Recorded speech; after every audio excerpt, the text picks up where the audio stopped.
वो मंत्र भी नहीं आता था जिस मंत्र को जप करके उसने सिद्धि प्राप्त की, पर उसके मन में आस्था थी। क्या थी? श्रद्धा थी, विश्वास था। मंत्र क्या बोलता है? वो क्या बोलता है? आड़म ताड़म कछु न जाड़म सेठ बचन प्रमाणम। कमाल का मंत्र बनाया।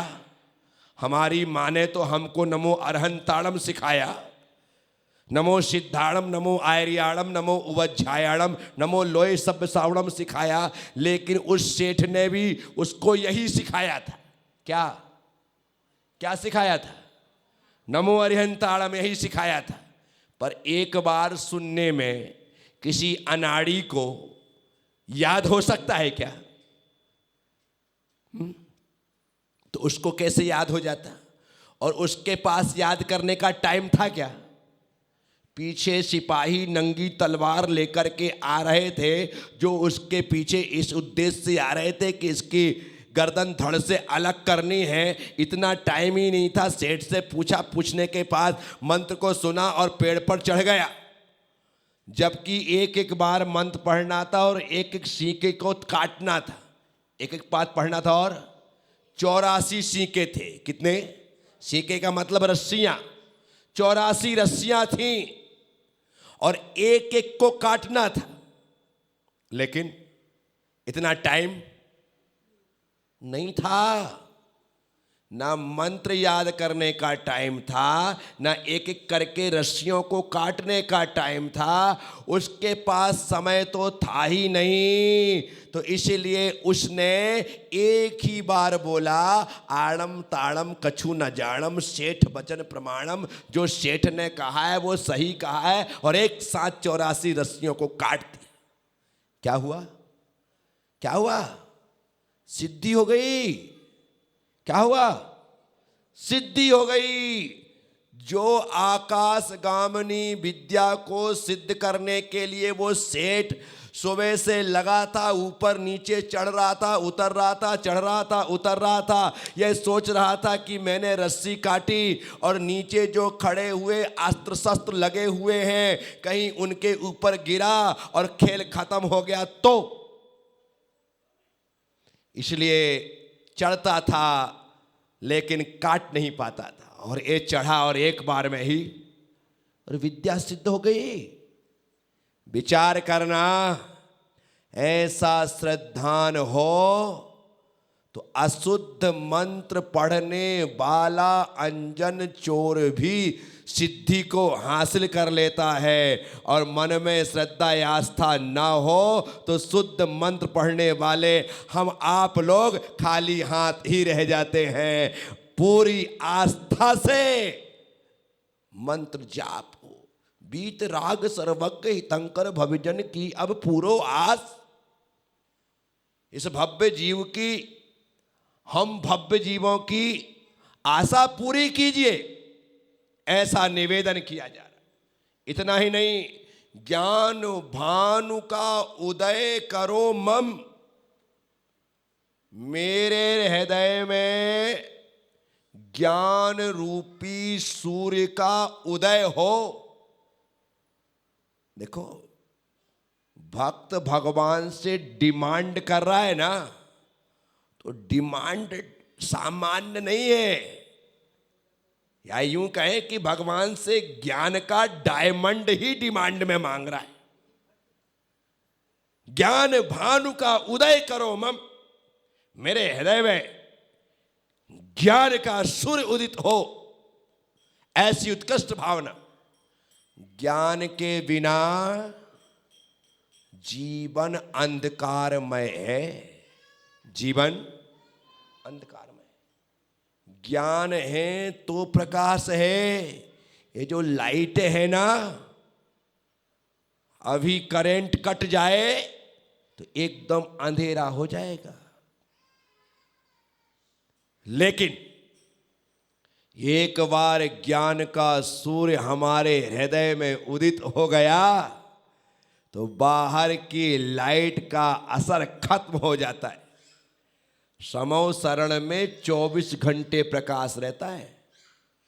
वहां दिन रात का भेद क्यों? क्योंकि ज्ञान सूर्य वहां पर समो शरण के मध्य विराजित है, वहां अंधेरा कैसे हो सकता है? ये जो सुबह उदित होने वाला, शाम को अस्त होने वाला सूर्य जो ज्योतिष्क देव है, वो स्वयं भगवान की सेवा में समो शरण में उपस्थित है, अंधेरा कैसे हो सकता है? विचार करिए। यहां पर भक्त कहता है ज्ञान भानु का उदय करो मम, मेरे हृदय में ज्ञान का उदय होना चाहिए। और ज्ञान का उदय होता है शास्त्रों को पढ़ने से, गुरुओं को सुनने से। किससे? शास्त्र को पढ़िए या गुरुओं को, ज्ञानियों को सुनिए। अपने आप हमारे भीतर ज्ञान का दिया जल उठता है, सिर्फ सुनने और पढ़ने मात्र से। लेकिन आजकल लोगों ने शास्त्र पढ़ना बंद कर दिया। क्यों कर दिया? क्योंकि हमारे पास फेसबुक, व्हाट्सएप और ट्विटर में इतने मैसेज आते हैं कि उनको पढ़ने का ही टाइम नहीं है। हमारे दिनेश जी के जैसे के मोबाइल देखो तो इनके मोबाइल के व्हाट्सएप में 1000-2000 मैसेज अनरीड होंगे। क्या? कितने? टाइम ही नहीं इनके पास कि मैं सबको खोल के देख सकूं। अब बताओ, दिन भर जिस व्हाट्सएप को देख रहे हैं, फेसबुक को चला रहे हैं, ट्विटर में आप देख रहे हैं, सब कुछ कर रहे हैं, टाइम है क्या? पूरा जो बचा खुचा टाइम था इन 3 चीजों ने खा लिया। अब स्वाध्याय कहां से करें? और जब तक स्वाध्याय नहीं होगा तब तक ज्ञान के सूर्य का उदय नहीं होगा।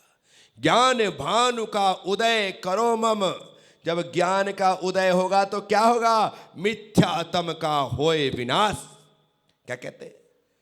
ज्ञान का उदय सूर्य उग जाएगा तो हमारे मिथ्यात्व का अंधकार नष्ट हो जाएगा, समाप्त हो जाएगा। इसीलिए बाहर के सूरज के उदय और अस्त से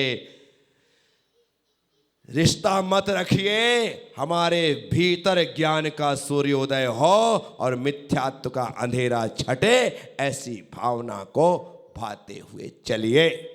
तो साथियों, मैं आप सब लोगों से कह रहा हूं, और जो कह रहा हूं वो देव स्तुति का माध्यम बना करके कह रहा हूं। आप सब लोगों को, हम सब लोगों को चाहिए कि भगवान जिनेंद्र के पास आए तो इतनी ही डिमांड करें कि हमारी आशाओं को आप पूरी कीजिए। और हमारी आशा इतनी ही है कि हमारे हृदय में ज्ञान का सूर्य उदित हो और मिथ्यात्व का अंधेरा समाप्त हो। क्या आशा है? क्या आशा है? ये मैं बोल रहा हूँ इसलिए नहीं, पंडित जी दरबारी लाल जी लिख रहे इसलिए नहीं, ये हमारी आशा होनी चाहिए। अभी तो हम भगवान के पास जाकर के हाथ खड़े जोड़ते खड़े होते हैं, ये बात ही दिमाग में नहीं आती है। जितनी दुख दर्द परेशानी होती है, एक ही बात कहते कि हे प्रभु मेरी लड़की बड़ी हो गई, उसकी जल्दी शादी हो जाए, मेरा लड़का बहुत बड़ा हो गया, उसकी शादी हो जाए। शादी हुए बच्चों को 2-2, 3-3 साल, 4-4 साल, 5-5 साल हो गए, अभी कोई रिजल्ट नहीं आया, उसका रिजल्ट मिल जाए। ये तो हमारी प्रार्थना होती है, हैं? बीतराग सर्व गीतंकर भविजन की पूर्वव्यास, ज्ञान भानु का उदय करो मम मिथ्यात्म का।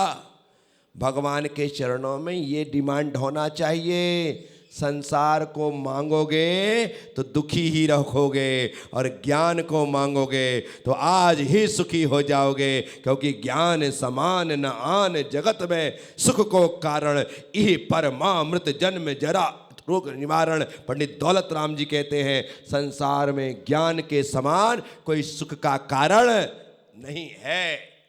तो साथियों, थोड़ी सी चर्चा हम संध्याकालीन सत्र में बैठ करके यहां पर करते हैं। उसी तहत आज मैंने आपसे बात की है। हमारी आशा भगवान पूरी करे, लेकिन हमारी जो आशा है वो ज्ञान के सूर्य को उगाने की है और मिथ्यात्व के अंधकार को मिटाने की है। बस इस भावना से भगवान के सामने हाथ जोड़ो, एक दिन सफलता मिलेगी तो निश्चित तौर पर वह दिन हमारे कल्याण का दिन होगा। कौन सा दिन होगा? जितने लोग बैठे हैं ना, सभी लोग अपना जन्म दिवस मनाते हैं। बोलो हाँ। सब लोग अपना जन्म दिवस मनाते हैं। मैं लोगों से कहता हूँ थोड़ा सा परिवर्तन लाओ, थोड़ा सा परिवर्तन लाओ। परिवर्तन क्या लाना है? परिवर्तन इतना लाना है कि जन्म दिवस के बाद, जन्म दिवस के 45 दिन बाद जब तुम मंदिर आए थे, कहाँ आए थे?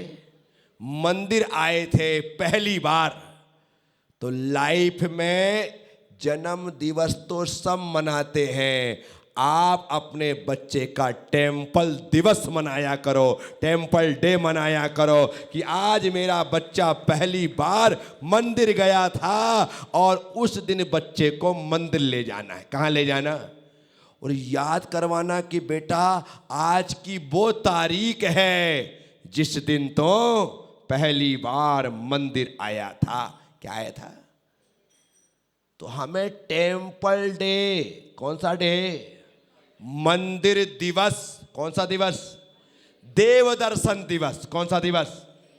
देव दर्शन दिवस के रूप में हमें ऐसे कार्य करने चाहिए। आप कहो हमको तो पता ही नहीं है कि मैं मंदिर पहली बार कब आया था। अपने बर्थडे की तारीख से 45 दिन प्लस कर दो। कितना कर दो? 45 दिन प्लस कर दो। यदि तुम्हारी जन्म तारीख 1 सितंबर है तो तुम्हारे टेम्पल डे, देव दर्शन दिवस 15 अक्टूबर। क्या होगा? 15 अक्टूबर होगा और उस दिन हम टेम्पल दिवस मनाएं। ऐसा करें तो कम से कम हमारे बच्चों में ये संस्कार जिंदा रहें। ऐसा करने की आवश्यकता है। तो जन्म दिवस भी मनाइए और देव दर्शन